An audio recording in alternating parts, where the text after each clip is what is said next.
నాన్న నాన్న నువ్వేంట్రా వెనక నాన్న ఏంట్రా పిచ్చిరా పుత్ర నువ్వేం చెప్పు నాన్న.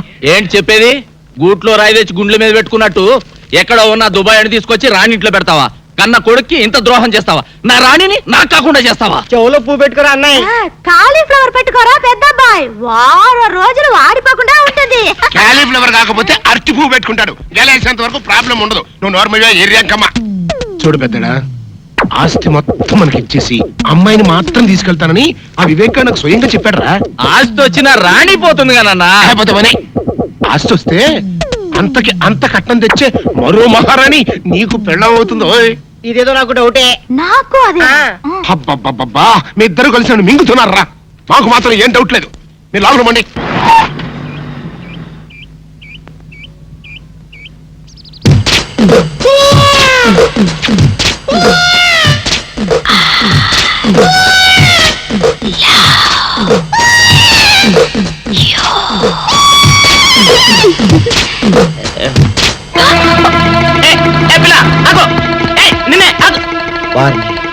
దొరికినట్టే దొరికి జారిపోయిందే. పాపా దొరికిపోయావు. కారు నెంబర్ దొరికింది. నీ అడ్రస్ పట్టేస్తాను. ఏమిటి, వివేక్ ఇష్టం లేదని చెప్పాడా? ఎందుకని? మాధవ్కి మీ అమ్మాయికి మధ్య జరిగిన ప్రేమ వ్యవహారం అంతా ఎవడో రాస్కల్ వివేక్ చెప్పేశాడమ్మా. ఎవరు చెప్పారు? పేరేమని చెప్పాడా? చెప్పాడమ్మా. అబ్బా, మింగుతున్నారు కదండి. చెల్లమ్మా, జరగాల్సిందేదో చూడక ఆడెవడో సన్నాసి గురించి మనకెందుకు చెప్పు. రావు గారు మీరు చెప్పండి, ఎవరతను? దేవుడా దేవుడా, నా పేరు చెప్పండి చూడండి. మాధవ్ చెప్పేటమ్మా. మాధవా? వాడా? వాడినైతే నరికి పోగులు పెట్టిన పాపలే. అన్నయ్య నువ్వు ఊరుకో. చూడండి రావు గారు, ఇందులో దాచడానికే ఉంది. రాణి మాధవులు ఇద్దరు ప్రేమించుకునేది నిజమే. వాళ్ళ ప్రేమ పెళ్లి దాకా వచ్చింది కూడా నిజమే. కాకపోతే వాళ్ళది దగాకోర్ల కుటుంబం అని తెలుసుకున్నాక రాణి కూడా మాధవ్కు దూరంగా ఉండడం ప్రారంభించింది. ఆయనింటి పిల్ల తనకు కాకుండా పోతుందన్న అక్కస్తో లేనిపోనివి కల్పించి చెప్పాడా మాధవ్. ఎలాగైనా సరే వివేక్తో మీరే సర్ది చెప్పాలి ప్లీజ్ రావు గారు. నాకు తెలిసినంత వరకు వివేక్ తన జీవితంలో తొలిసారిగా ప్రేమించింది రాణిని. అతడికి నచ్చ చెప్పడం, ఒప్పించడం పెద్ద కష్టమైన పనేం కాదు. నేను మాట్లాడతానుగా. సరే వస్తానమ్మా. మంచిది.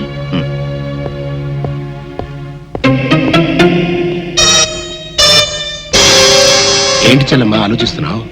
ఆ మాధవ్ గారి గురించేనా? 24 గంటల్లో ఆడి కంటి చూపు నోటి మాట లేకుండా చేస్తాను. నువ్వేం వరీ కాబాక.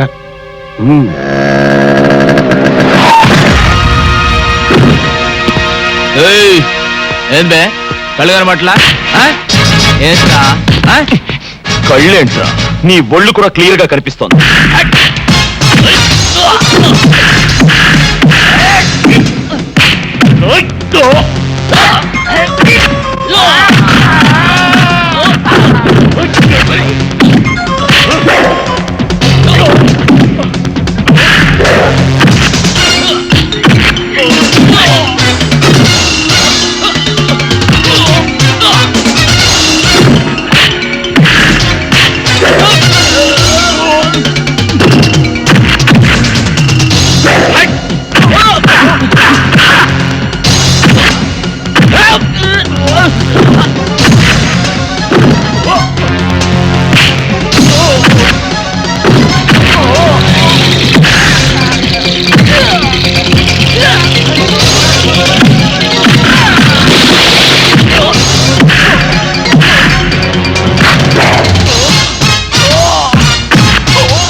మెత్తగా ఊరుకుంటుంటే నా మీదకు రౌడీల్ని పంపిస్తావా?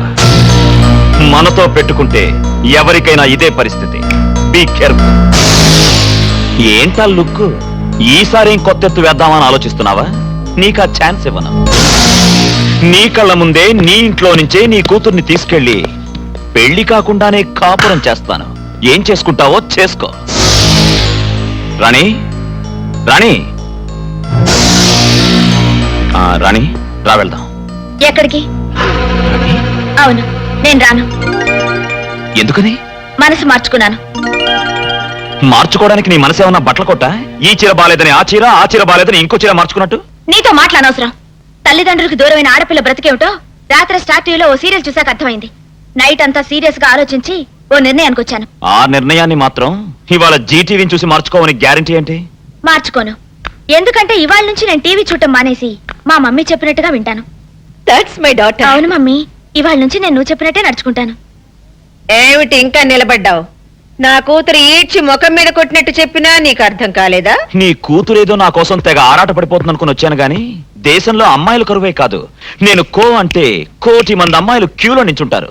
నువ్వు మీ అమ్మాయి దుబాయ్ వెళ్ళి ఆ ఆయిల్ బావులో దూకండి. మమ్మీ, నాలో ఈ మార్పు చూసి షాక్ తిన్నావు కదూ? అవును మమ్మీ, నువ్వు చెప్పిందంతా నిజమే. Baby, I'm proud of you. I love you baby, I love you. ఆహా, తల్లి కూతుళ్ళు అనే తెలుగు సినిమా చూసినట్టుగా ఉంది. చెల్లమా, ఇటు అమ్మాయి మనసు మార్చుకుంది, అటు రావు గారు మాట విని వివేక్ పెళ్లికి ఇష్టపడ్డాడు. ఇంకా ఇంతకంటే ఏం కావాలి చెప్పు? ఇదిగో మళ్ళీ ఆ మాధవ్ గారు రెచ్చిపోయి రాణి వెనకాల పడకముందే వివేక్ కి రాణికి అర్జెంట్ గా రిజిస్టర్ మ్యారేజ్ చేసావనుకో గొడవ వదిలిపోద్ది. రిజిస్టర్ మ్యారేజా? ఏమిటనయ్యా నువ్వనేది? నీకేమైనా మతిపోయిందా? ఊళ్ళో వాళ్ళకి తెలియకుండా ఆ అబ్బాయి తల్లిదండ్రులు రాకుండా దీనికి వివేక్ ఒప్పుకుంటాడా? ఎందుకు ఒప్పుకోడు? వాళ్ళంతా వచ్చిన తర్వాత ఆకాశం అంత పందిరి, భూదేవంత మండపం వేసి మళ్ళీ వీళ్ళ పెళ్లి బ్రహ్మాండంగా జరిపిద్దాం. ముందా మాధవ్ గారి బారి నుంచి తప్పించుకోవాలంటే ఇదొక్కటే మార్గం. ఇగో ఇంకేం మాట్లాడకు, ఆ కథ నేను నడిపిస్తాను. అంతేనంటావా? అంతే. సరే. Film Nagar road number 10. ఇదే హౌస్ నెంబర్ 7. అదే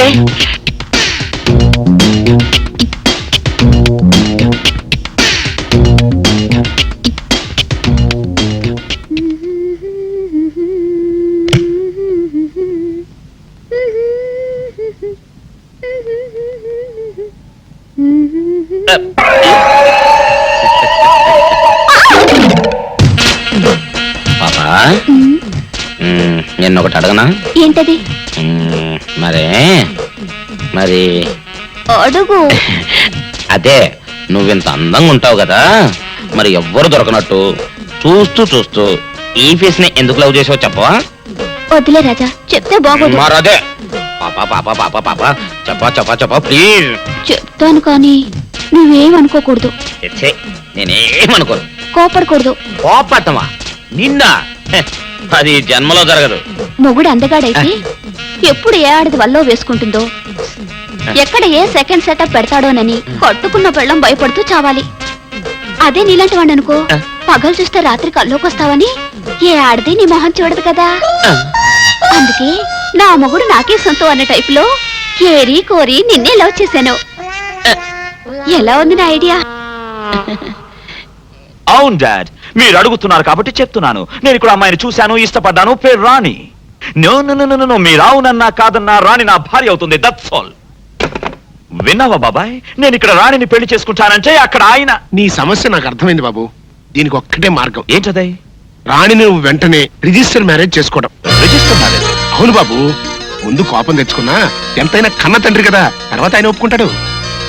ఐడియా బానే ఉంది కానీ. బాగానే ఉంది కాదు, బ్రహ్మాండంగా ఉంది. ముందు నువ్వు అను. సరే, మీ ఇష్టం.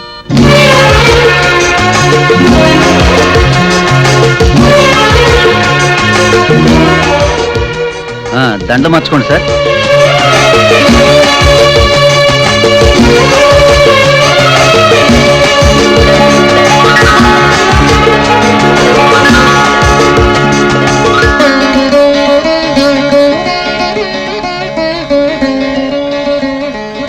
ముందు కుడికాలు లోపల పెట్టరండమ్మా.